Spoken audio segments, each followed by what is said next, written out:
After pandemic, the conversation around who will challenge this dominant BJP, what will be the opposition unity question, this is picking up. This debate, this conversation is picking up. Rajesh Jain survey says that Mr. Modi remains the most popular. Number two is Rahul Gandhi, and there is a huge gap. What kind of opposition unity, if at all, you see? What kind of unity you see? And do you think it will be this time led by the regional forces and not the Congress party?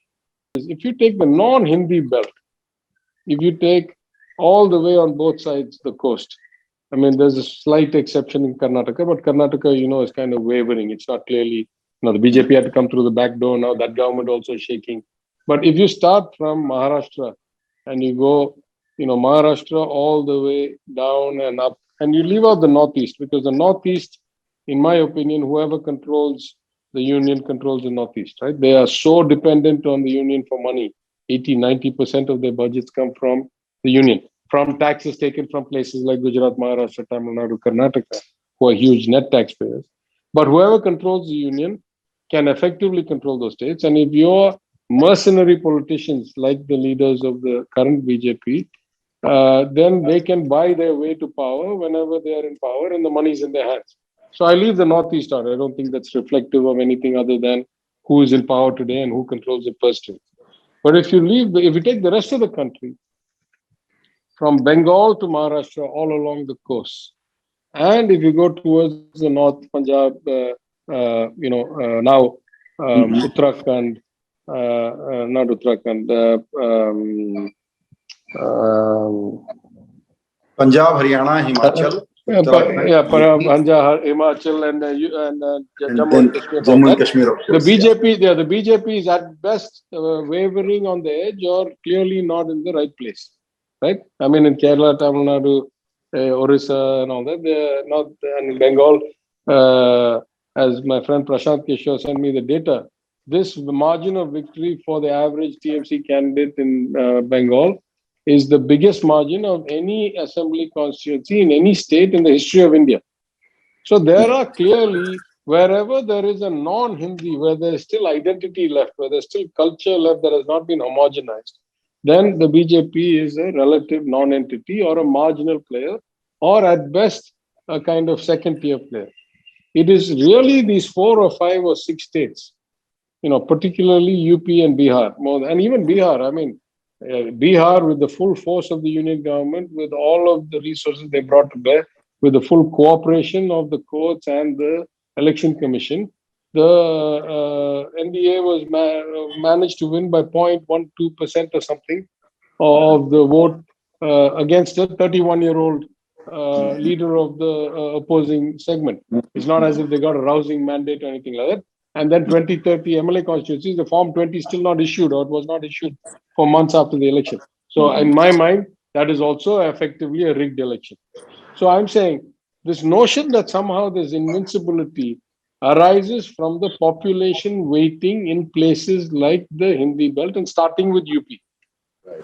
And UP has 80 MPs. If you win UP, if you dominate UP, you basically dominate the likelihood of forming a majority in the union government, in the Lok Sabha.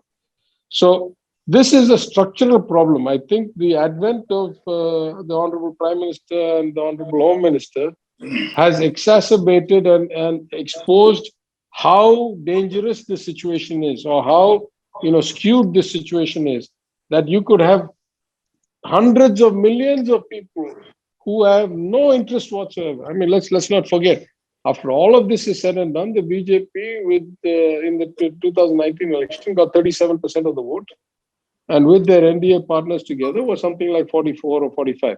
It was not a 70% majority. It was not never seen in the history of time. It was not even a simple majority for the coalition, let alone for the BJP. When we won the 2019 election in Tamil Nadu, our coalition had 52.5 or 52.6% of the seat. We had gone past simple majority, and the opposition had gone down to 30%. So we won by a 22.6% margin. That we consider dominant. That's not what the NDA is. So I think we are heading to the situation in the country where this disconnect between what the educated, multilinguistic, high social development or relatively high social development, relatively kind of inclusive culture, non-Hindi speaking states are going to find increasingly that we are marginalized. So I think this election is going to be a game-changing election. I'm talking about 24. Of course, UP will tell us a lot, right? But it is what it is. But I'm saying things change all the time. The wind changes. We won the MP elections by 22 point something percent. We only won the MLA elections by 5 point something percent. So things change all the time. And as they say, a week is a lifetime in politics. 2 or 3 years is many lifetimes. Yeah. But I think we're going to see this 2024 election. One of two things is going to happen. Either we're going to go towards a more coalition, regional party inclusive kind of government like we had in the UPA days and in the the days before that, when we had the Gujrals and the Devagowdas and the Chandrasekhars and the VP Singhs and so forth. Obviously with the Congress, or you're going to find you're back in this game. Now I'll make a second prediction. If the first doesn't happen, if we don't get to a regional coalition, whatever, then I think the next 5 years are going to be even more tumultuous. Because all these engines, all these ascendancies, as you know, historically, as Gandhi says, sooner or later they all fall. Yeah. The higher you go, the harder and faster you fall. So nothing is forever, right? I just wonder whether 24 is the pendulum swinging back, or it's going to take longer than that. But whichever way it goes, only a matter of time. This is not a sustainable model that we have here. It's where increasing concentration towards a place that wants to push everybody to the lowest common denominator is not a sustainable model. And maybe if you're a country of 5 or 8 or 10 million people, you can get away with doing that. Right. In a country of 1.4 billion people, with very, very powerful and articulate state leaders, state politicians, I don't think that is a long-term sustainable model.